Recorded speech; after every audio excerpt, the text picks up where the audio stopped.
पांचवें संस्करण की भूमिका। पुस्तक का ये पांचवा संस्करण दूसरे संस्करण का पुनर्मुद्रण है। यूँ तो हर नया संस्करण लेखक के लिए संतोष का विषय हो सकता है, पर अरे अयावर रहेगा याद कि बढ़ती हुई लोकप्रियता यदि इस बात का संकेत है कि पाठकों में अपने देश को एक समग्र इकाई के रूप में पहचानने की उत्सुकता बढ़ रही है, तो वो मेरे लिए विशेष सुखद बात है। भ्रमण या देशाटन केवल दृश्य परिवर्तन या मनोरंजन न होकर सांस्कृतिक दृष्टि के विकास में भी योग दें, यही उसकी वास्तविक सफलता होती है। अपने यात्रा संस्मरणों में मेरा ये प्रयत्न रहा है कि उन यात्राओं के मेरी होने की बात उन्हें तत्कालिक अनुभव की प्रामाणिकता और टटकापन देने के लिए सामने आए, नहीं तो वे वृत्तांत एक समग्र दृष्टि को उभारने में ही योग दें, जिससे भविष्यत यात्री अपने अपने अनुभव को और समृद्ध बना सके। लेखक। दूसरे संस्करण की भूमिका। किसी भी पुस्तक के लिए नए संस्करण की मांग लेखक के लिए एक प्रतिकर आश्चर्य का विषय होती है, लेकिन कुछ पुस्तकों के दूसरे संस्करण की संभावना में एक असमंजस भी होता है। क्या पुस्तक पुरानी हो गई है? क्या संशोधन अथवा संवर्धन से उसे नया किया जा सकता है? क्या ये नयापन हर लेख अथवा अध्याय का संशोधन मांगता है, या एक परिशिष्ट और पाद टिप्पणियों से ही ये काम सिद्ध हो सकता है? अरे अयावर रहेगा याद कुछ वर्षों से अनुपलब्ध थी। पुनर्मुद्रणों के बारे में स्वयं कुछ यूं भी उदासीन रहता हूँ और कुछ नए नए काम उठाते रहने के कारण इधर ध्यान देने का अवसर भी नहीं बनता। लेकिन इस पुस्तक के बारे में 2-3 बार याद दिलाए जाने पर ये सारे प्रश्न सामने आ गए। प्रस्तुत पुस्तक के यात्रा संस्मरणों में स्थानों का जो ब्यौरा है, कुछ तो वो पहले प्रकाशन के समय ही पुराना पड़ गया था। कुछ यात्राएं पिछले महायुद्ध के पहले की थीं। पुस्तकाकार प्रकाशन स्वाधीनता प्राप्ति के बाद हुआ। देश के विभाजन से पुस्तक के पहले ही लेख परशुराम से तुर्खम में वर्णित यात्रा पथ का एक बड़ा भाग देश से कट गया था और देश की मर्यादा रेखा खैबर पार से सिकुड़ कर अमृतसर लाहौर के बीच आ गई थी। एक बड़े भूकंप के कारण वो पहाड़ भी धंस गया था जो ब्रह्मपुत्र का आवर्त बनाकर परशुराम कुंड को आकार देता था। इसी तरह की कुछ और बातें भी हुई थी जिनका उल्लेख पहले संस्करण में जोड़ दिया गया था, लेकिन तब से अब तक और भी कई महत्वपूर्ण बातें हो गई हैं। पूर्वी अंचल में प्रशासनिक पुनर्संगठन से कई नए प्रदेश बन गए हैं। अरुणाचल, मेघालय, नागादेश अर्थात नागालैंड, मिजोरम, हिमालय में नई सड़कों का जाल बिछ गया है और किसी ज़माने की मौत की घाटी अब पक्की सड़क के कारण साधारण सैरगाह बन गई है। और वैज्ञानिक शोध के संदर्भ में जब उस अभियान का स्मरण करता हूँ जिसका मैं एक सदस्य था, तब शोध के तत्कालीन उपकरणों पर हंसने को मन होता है।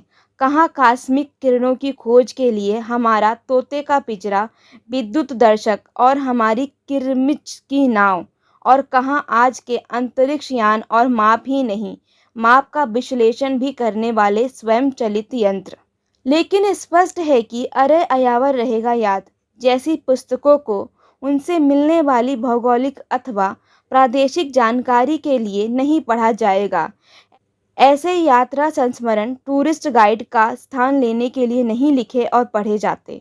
ऐसी पुस्तकों में प्रस्तुत ब्यौरा एक व्यक्ति की यात्रा का ब्यौरा होता है, और वो यात्रा जितनी बाहरी होती है उतनी ही भीतरी भी। यात्रा का विवरण जितना स्थूल भू विस्तार से संबंध होता है, उतना ही सूक्ष्म मानसिक भूगोल से भी। टूरिस्ट गाइड के सहारे अनेक व्यक्ति एक ही यात्रा कर सकते हैं। यात्रा संस्मरण के सहारे की गई प्रत्येक पाठकीय यात्रा भी उतनी ही विशिष्ट होती है जितनी लेखक की यात्रा रही, और प्रत्येक के लिए संस्मरण लेखक के मानस में प्रवेश करना आवश्यक होता है। यही इस तरह के यात्रा संस्मरणों की रोचकता का आधार हो सकता है। और मुझे आशा है कि तथ्यों की दृष्टि से कुछ पुराने पड़ गए इन लेखों की यात्राएं आज भी रोचक होंगी, और उन यात्राओं के निमित्त से पाठक जो मानस यात्रा करेगा, उनमें लेखक का सह नेतृत्व उसे प्रीतिकर लगेगा। पहले संस्करण में चित्र कहीं अधिक थे। कागज और छपाई की तत्कालीन स्थिति में ही वो संभव था, पर चित्रों की छपाई उतनी अच्छी नहीं हुई थी जितनी होनी चाहिए थी। तब आशा थी कि नए संस्करण में इसका सुधार हो सकेगा, लेकिन उनमें से कई चित्र अब मेरी पहुंच के बाहर हो गए हैं। फिर प्रकाशन व्यवसाय की आज की स्थिति के कारण चित्र भी कम करने पड़े हैं। फलतः इस संस्करण में चित्र और स्केच की संख्या कम है और बाद की यात्राओं के भी हैं, लेकिन प्रयत्न किया गया है कि चित्र अच्छे हों और छपाई भी पहले की अपेक्षा अधिक आकर्षक हो। अंत में एक नया लेख भी जोड़ा गया है, सागर शोभित मेघ मिखलित। जब से स्वतंत्र रूप से यात्रा करना संभव हुआ था, तभी से आकांक्षा थी कि पूरे देश को पूर्व से पश्चिम तक, दक्षिण से उत्तर तक देखूं। परशुराम से तुर्खम की यात्रा से पूर्व और पश्चिम के कुलाबे तो मिला लिए थे, पर उत्तर दक्षिण के छोर मिलाने की आकांक्षा को और प्रेरणा ही मिली थी। अंततः वो यात्रा भी हो गई, और फौजी कनवाई के सहारे नहीं, स्वेच्छा से निर्धारित पथ और गति से। उसका ब्यौरा भी उतने ही विस्तार से दे सकता जितने विस्तार से संग्रह की पहली यात्रा का ब्यौरा प्रस्तुत किया गया, और उसमें भी मनोरंजक प्रसंगों की कमी नहीं थी। लेकिन दूसरे संस्करण में जोड़े गए नए लेख के लिए उतना स्थान नहीं है।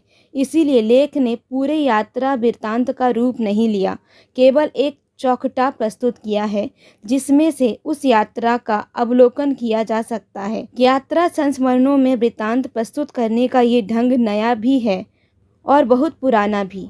पाठक के लिए भी यहाँ नयापन और पुरानापन दोनों होंगे, और स्वयं मेरे लिए भी है।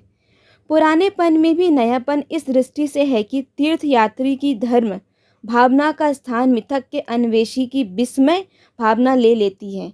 पाठक इसे अपने अद्यतन पूर्वग्रह का आरोप न माने तो कहूँ कि आज मैं आराम कुर्सी में बैठे बैठे इन पुरानी यात्राओं को नई कर ले सकता हूँ। ये पुरानी यात्राएं मिथक के सहारे दोहराई जाकर भूगोल के आयाम में ही नहीं, इतिहास के आयाम में भी अग्रसरण करती हैं। देश को ही नहीं नापती, काल को भी नापती चलती हैं। हो सकता है कि एक समय ऐसा भी आए जब मेरी यात्रा अगत्य आराम कुर्सी तक ही सीमित रह जाए, लेकिन अभी वो समय नहीं आया है। अभी मिथक के सहारे का उल्लेख इसीलिए कर रहा हूँ कि वो यात्राओं का एक नया आयाम है। अरे अयावर रहेगा याद कि इस नए संस्करण को पाठक के सामने प्रस्तुत करते हुए मैं उसे आमंत्रित करता हूँ कि वो मेरे साथ पुरानी यात्राओं की आवृत्ति भी करे और नई यात्राएं भी करे, मानस यात्राएं, जिनमें उनके मानस का भी उतना ही योग हो जितना मेरा, और दोनों का ये सहयोग सुखद और प्रीतिकर हो। अभी आप सुन रहे थे अरे अयावर रहेगा याद की भूमिका। इस यात्रा वृत्तांत के अगले भाग में परशुराम से तुर्खम की कहानी आप जानेंगे। हमसे जुड़े रहने के लिए चैनल को सब्सक्राइब कर लें। धन्यवाद। फिर मुलाकात होगी अगली वीडियो में।